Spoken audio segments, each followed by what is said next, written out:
از ایرو نوچه خوش بدم وح انا کسی و پیده حمو ناکوکین خوددانین آلیه کی و لحف جفیون جفین آوان بهتری 6 ساعتان 5 ساعتان دریش کر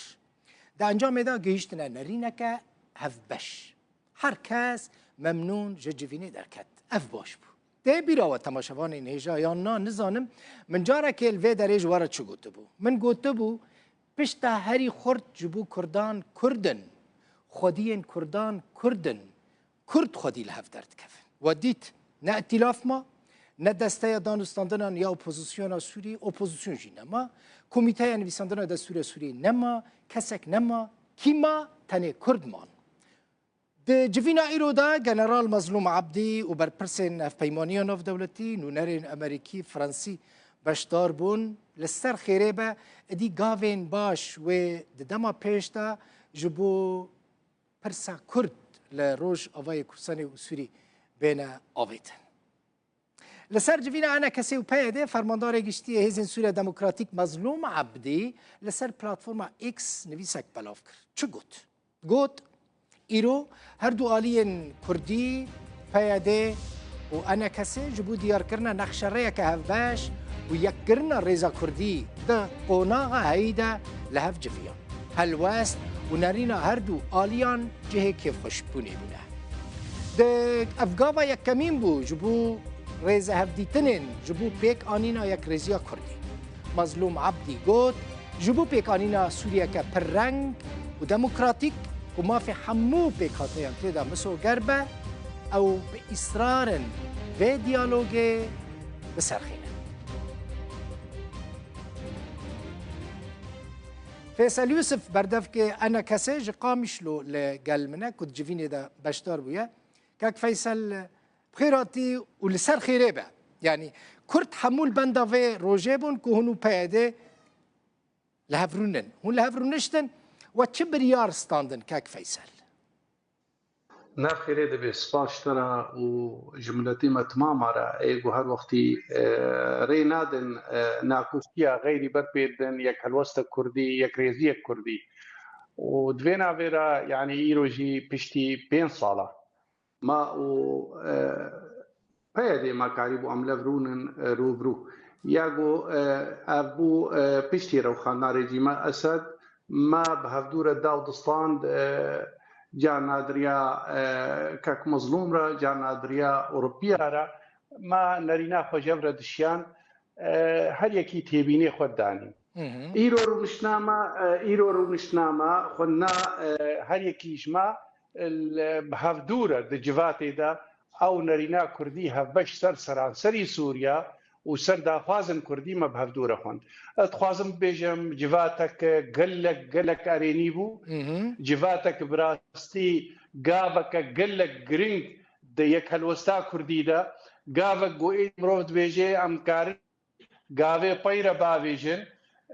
ما کاری بو گلک تشتا بهفدوره وک گروپا کی بهفدوره نوک دا آلیا بهفدوره بحث بکن تشتی باش پیوش بوملتی ما جبو سرانسری سوریا جبو پیکاتی سوریا تمامی سروی اساسی ما بهفدور داوستان ما کاریبو ایروجی ام سر بسکرین لی ما خواست ام هر یکی جی جارک دیتری اف ارینیا وینا ام هوال ما بردرن ما دیتری جی ببینن وینا بلکی تیبینه کبی ولو باوریا مدد دیتنا مدد تپرسگریک نمان و او تشتي دا خوازي ملتي معونا هيدي يديو بكاروري وتقوناغك نيزيك دجيا ميديار كانجي كاك فيصل هونيا كانجي شاندا هفبش آوا بكن يعني شاندا هفبش از بيجم چو جبرگو روجا إيني ججنا نوروزي بيروزا ام بيروز كن ملتي خو الخلقي سوري تمامي خلق جي بيفا مجورة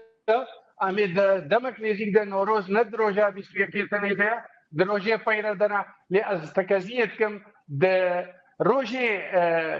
پیکرن و شاهیا جزنا نوروزی و اوی بیت یار کرن و امی مزگینی بدن ملتی خو گمشان جی چیکر و پیشی شانده نرینه موی یک بن نتنی شان تنیا هناك مسائل دي تريجي قد بها مي بهدور بكن دروجه تيدا سوريا وقت دنگ كردي بهدور اوكي كونغرا نتبي كانجي تي آوا کرن يعني ما يعني هري سركا بري كونغرانا توي يك هلوستا كردي نرينا كردي هذا از دبيجم ايرو ياكو امسر سكنين از دبيجم برزغريكي هري هي مشبيشيا لاندن ما بو تشاوا ام كاربن البرم التي خو جار بكن ومزبكن يعني خوندري تالي ام جيره بكن بهوالي خورا وجارك ديتري ام لفقرن يا اما كاك فيصل يعني كونغرا جبركو حمو كاس البندا كونغرينا يعني هونو بايدي هوني بهفرا كونغري ساز بكن ما بري ام وكن جوانا اجتماعي كردي بري ام شازطه ريخستن بارتي وانجمنا كيزيديه جواكا سفيله كسايتينا ام وك اليكي بري او نرين ما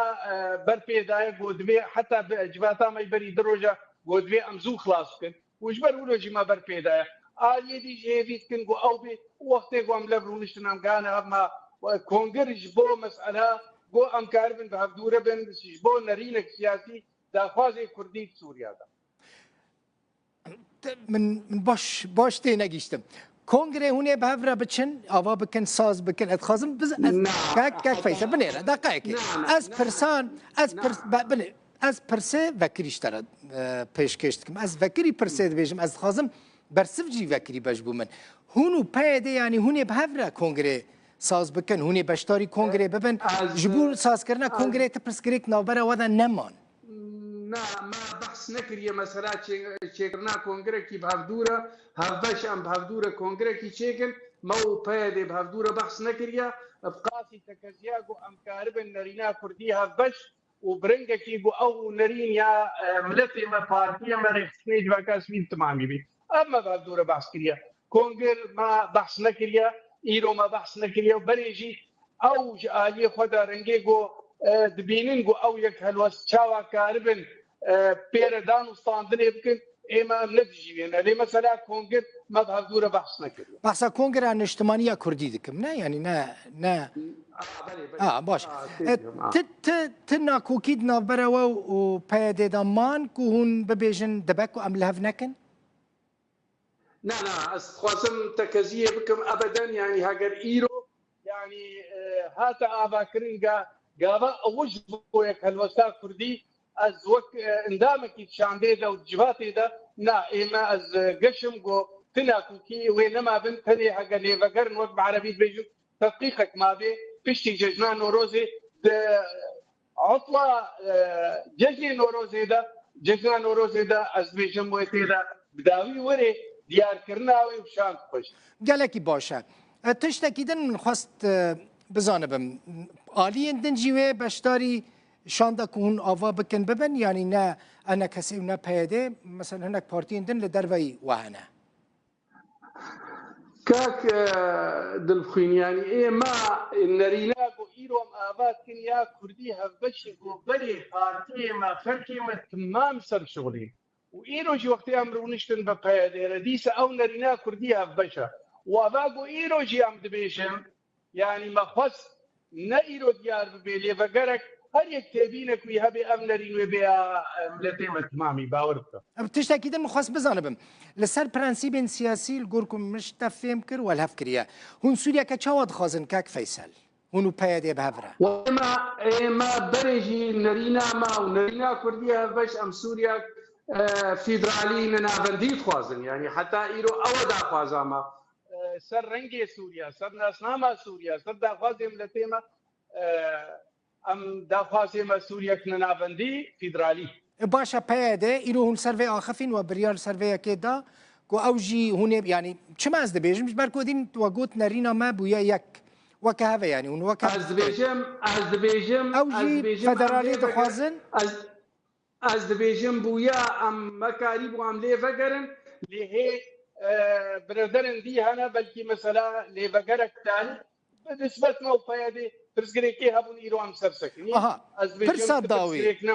باشه پرسا داوی بکردی اگر وشاند آواکر هنچونه شامه هونه داخوازه فدرالی بکن يعني قوتن جير نابي تشتيقو ام سر امزبكن امي بقدمين او اليقو ام هرن ريفا برياش امي شوارع بخواز سربي اساسي امي نلبر بشكلكي ويدي بشكلكي ديبن باش ام هولو هيفيتكن گۆ سووریا فیدرال نەتەنێ ملەتێ کورد پێکهاتێ سووری تمام تێدەوێت ما بن نمونەکی گەلێک باشش بۆ وڵاتاش بۆ پێشکەوتناوێ ji بۆ مافێ ملەتە و هەر وەختی ئەف داخوازوێ بمێنێ داخوازێک گۆ برا سووریا بێ پێ بکێ نەما جارەکە دیترێ لە شتێ ئالیکی تەنێ یەک ئالیم یەک نەتەو تەنی حەکەم gelekî spas Faysal Yusuf berdevkê Enekesê ji Qamişlo.